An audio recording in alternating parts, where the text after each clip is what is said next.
ప్రకృతి అనేది దైవిక శక్తి. ఆ దైవిక శక్తిలో భాగమే మనకు కొండలు. అంటే మనకు ప్రకృతి ప్రసాదించిన మహావరంగా భావించుకోవచ్చు కదా. అట్లాంటి ప్రకృతిలో భాగమైన మనిషికి ఈ కొండలకి మధ్యలో అంటే నైపుణ్యానికి, ఉలికి అంటే ప్యాషన్కి మధ్యలో జరిగిన సంఘర్షణకి ప్రతిరూపమే అద్భుతమైన కైలాసనాథ్ టెంపుల్. వావ్! ఇది మాత్రము ఈ భూమి మీద ఉన్న అత్యద్భుతం అని చెప్పుకోవచ్చు. చాలా గొప్ప టెంపుల్. చూడండి, 90 అడుగుల ఎత్తైన గోపురం. కైలాసనాథ్ టెంపుల్ మెయిన్ గోపురము దాదాపు 70 అడుగులకు సిమెట్రిక్గా అటు ఇటు ఈక్వల్గా ఉంటుంది.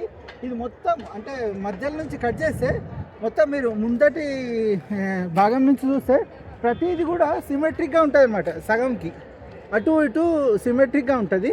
కంప్లీట్గా సిమెట్రిక్గా చెక్కి ఇంత ఎత్తైన ఇంత హ్యూజ్ క్వాంటిటీ ఆఫ్ రాక్ని తీసేసి అది చేయడం, అది ఎంత గొప్ప కట్టడం నిర్మించడం అంటే చాలా చాలా గ్రేట్ అని చెప్పుకోవచ్చు. మన భారతదేశంలో పుట్టిన ప్రతి వాడు ఇది వచ్చి సందర్శించుకోవాలని నేనైతే కోరుకుంటాను.